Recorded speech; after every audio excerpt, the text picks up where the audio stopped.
ہم فیل ہو گئے as a society of elders اگر ہم اپنے بچے کو اپنا خون نہ سمجھا سکے, اپنی قربانی نہ سمجھا سکے, ہم پنڈال کو اپنا درد نہیں بیچ سکے, کرب نہیں بیچ سکے, ہم نہیں بیچ سکے. کیا فائدہ ایسے بڑے ہونے کا, کیا فائدہ ایسی سواگتوں کا اور ایسے استقبال کا کہ قوم کے بچے اگر ہمیں بڑا نہیں مانتے کہ نہیں کچھ بھی ہو جائے, آرٹیفیشل انٹیلیجنس کے باپ قائم ہو جائیں یا روبوٹکس کے باپ قائم ہو جائیں, ہم بڑا نہیں چھوڑیں گے. اب یہ کوئی سوسائٹی بنائی جا رہی ہے کہ جس میں کوئی بڑا ہی نہیں ہے. صحابہ نے دنیا میں راج کیا ہے, پورچگل سے لے کے کانسٹنٹینوپل اینڈ فرام کانسٹنٹینوپل ٹو انڈونیشیا, اتنی بڑی سلطنت پہ راج کیا صرف ایک اصول پر. من استاد کون ہے آپ, کس سے پڑھا آپ نے, یہ بات کہاں سے پڑھی ہے آپ. ان کے ہاں باعث فخر اور افتخار ہوتا تھا کہ میرے 500 استاد ہیں, میرے 300 استاد ہیں, میں نے اتنی ہجرتیں کی ہیں, میں نے اتنا سفر کیا ہے صرف ایک نقطہ سیکھنے کے لیے. اور ہمارے یہاں شیخ گوگل منٹ پاؤ سارا کچھ باہر. بغیر استاد کے علم فساد ہے. وہ علم ہی نہیں جو بغیر استاد کا ہے, کیونکہ علم عبارت کا نام نہیں ہے, عبارت کا رٹا علم نہیں ہے. علم ایک تحریک ہے اسفل سافلین سے احسن تقویم تک. Life is a hard journey and it's a tough walk. مگر یہ زندگی میں انسان کو باتیں سمجھ میں آ جاتی ہیں. یہ کہنا کہ جو ہمیں آتا ہے وہ اس کو کبھی نہیں آ سکتا, یہ بہت متکبرانہ بات ہے. یہ دعویٰ کہ جو ہمیں آتا ہے وہ اس کو نہیں آتا, اس سے بڑا تکبر نہیں ہے جو انسان کر سکتا ہے. بطر الحق وغمت الناس. تو آج جو ہم تمہیں سمجھانے کی کوشش کر رہے ہیں اور پوری قوم کو ہمارے جیسے فقیر غریب لوگ کر رہے ہیں, اس کا مطلب اور مقصد یہ نہیں ہے کہ تمہیں کبھی نہیں آئے گا جو ہم بتانا چاہ رہے ہیں. بات اس یہ نہیں ہے کہ تمہیں آئے گا نہیں. زندگی دا جڑا ول ہوندا ہے, the art of living and the art of war and the art of existence.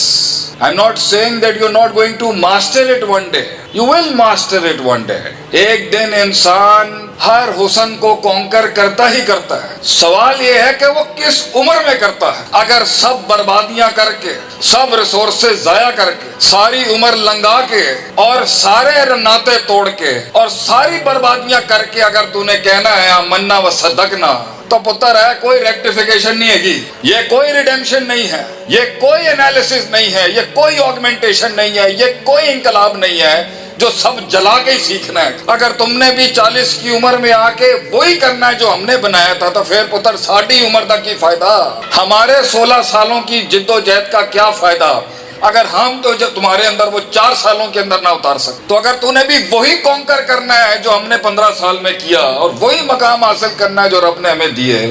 تو پھر جنریشن اور سویلائزیشن کی جنگ میں دوسروں کے مقابلے میں بھی تم نے 16 سال بعد ہی اگر وہاں آنا ہے اور یہی کہنا ہے 16 سال بعد اپنے ابے کو جا کے کہ میں غلط سی تسی ٹھیک سی, اگر اپنے استاد کو آ کے یہی کہنا ہے 16 سال کی ساری بربادیاں کر کے تسی ٹھیک سی تے میں غلط سی, اپنی وائف نو جا کے تسی 20 سالوں بعد اگر یہی کہنا ہے کہ تو ٹھیک سی تے میں غلط سی, اور اپنے بچوں کو اگر 20 سالوں کے بعد اور 30 سالوں کے بعد جا کے کہنا ہے کہ تو ٹھیک سی پتر میں غلط سی, تو یہ کوئی زندگی ہے؟ یہ کوئی زندگی ہے کہ جس میں اینڈ میں جا کے کہنا ہے کہ لا ادری میں گالی نہیں سمجھ آئی. قوموں کی بربادیوں کا سب سے بڑا اصول یہ ہے کہ انہوں نے اس محل میں, اس جگہ میں, اس وضع میں, اس قطع میں, اس زمان میں, اس مکان میں وہ چیز نہیں کی جو کرنے کا حق تھا, اور وہ اپنی ہی مارتا رہا اپنے آپ سے. کیونکہ اس عمر کا سب سے بڑا فتنہ پتہ ہے کیا ہے؟ یہ مت سمجھنا کہ آج جو ہم یہاں بیٹھے ہوئے تمہارے پہ جو راج کرنے کے لیے بیٹھے ہوئے کہ ہم تمہاری پوزیشن کو نہیں سمجھتے. اس عمر کا سب سے بڑا فتنہ ہے می مائی سیلف اینڈ آئی, کہ جڑی گل مینوں سمجھ آندی پئی ہے, what I think and what I perceive and what I conceive right now, جو میں سمجھ سکتا ہوں وہ کسی ماں کے لال کو سمجھ نہیں آ سکتی, میرے پیو کو بھی نہیں سمجھ آ سکتی, میرے شریکے کو نہیں سمجھ آ سکتی. جو میرے ساتھ ہو رہا ہے وہ کسی کے ساتھ نہیں ہو سکتا. یہ ہے سب سے بڑا فتنہ, سب سے بڑی غلطی, سب سے بڑی مس understanding and the biggest misconception a man can go, کہ اسے لگتا ہے کہ جو وہ ہے یا جو اس کے ساتھ ہو رہا ہے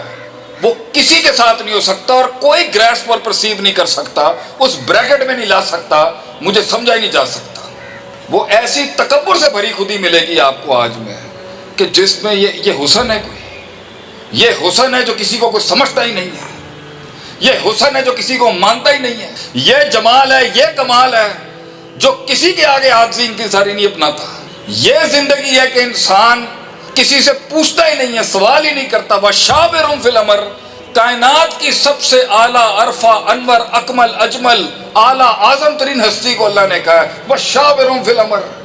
اپنی ارد گرد کے لوگوں سے مشاورت کریں آپ صلی اللہ علیہ وسلم، کیا پتہ اس میں سے کوئی ایسا نقطہ آ جائے جو تحریک کو فائدہ دے دے آپ کی۔ یہ مزاج ہے ہمارا، بنتا جا رہا ہے، پولرائزیشن آ رہی ہے ہماری سوسائٹی میں کہ جو میرے ساتھ جو میں جانوں۔ تو اگر زندگی میں ان نقطوں پر، ان مدوں پر، اس استنباط پر، اس استخراج پر، اس استقراء پر اور اس استدلال پر اور اس دلیل پر تب پہنچنا ہے جب پورا چمن جلا دیا ہوگا، اور پھر اینڈ کے اندر نہ ہڈی ہوگی، نہ گوشت ہوگا، نہ جسم ہوگا، نہ طاقت ہوگی، نہ ذہانت ہوگی، نہ رفاقت ہوگی اور نہ عداوت ہوگی، تبھی میدان میں قدم رکھ کے کہنا کہ جی اب ہوں میں پرنسپل سے مطابق چلوں گا، میں کاسمولوجیکل بیلنس کا خیال رکھاں گا، میں کائنات کے اصولوں کا، رب کے اصولوں کا، کونی اصولوں کا، شرعی اصولوں کا، معاشرتی اصولوں کا، اجتماعی اصولوں کا، روحانی اصولوں کا خیال رکھوں گا۔ تو بیٹا یہ کوئی انقلاب نہیں ہے، یہ ہار گئے ہم لوگ کہ ہماری نئی نسل نے، ہمارے بچوں نے ہمیں اپنا باپ نہیں مانا، ہمارے بچوں نے ہمیں اپنا بڑا نہیں مانا، ہمارے چھوٹوں نے ہمیں وہ رتبہ نہیں دیا جو ان سے سیکھ۔ ہم فیل ہو گئے بحیثیت ایلڈرز آف دا سوسائٹی، ہم فیل ہو گئے، ہم اپنے بچے کو کنونس نہیں کر سکے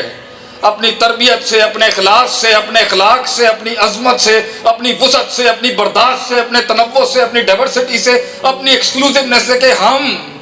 تیرا بھلا چاہتے ہیں، ہم اجتماعی لحاظ سے اپنی قوم کو کہیں دیکھنا چاہتے ہیں، اور تجھے اس بھٹی سے گزارنے کے لیے میں صبر بھی کر کے بیٹھا ہوں، مزاج بھی مار کے بیٹھا ہوں، چودراہٹ بھی دفن کر کے بیٹھا ہوں، سرداری بھی کمپرومائز کر کے بیٹھا ہوں کہ تینوں گل سمجھ آ جائے کہ جو میں نہیں کر سکا وہ تو کر لے اپنی زندگی میں، جو میں نہیں بنا سکا وہ تو بنا لے اپنی زندگی کے اندر، جو ہم نہیں بنا سکے اپنی لائف میں، جو ہمارے وقتوں میں لمیٹیشنز تھی وہ تو اچیو کر لے بیٹا۔ بہت سی چیزیں نہیں تھی پاکستان میں ہمارے وقتوں میں جو آج آپ کے لیے اویلیبل ہیں۔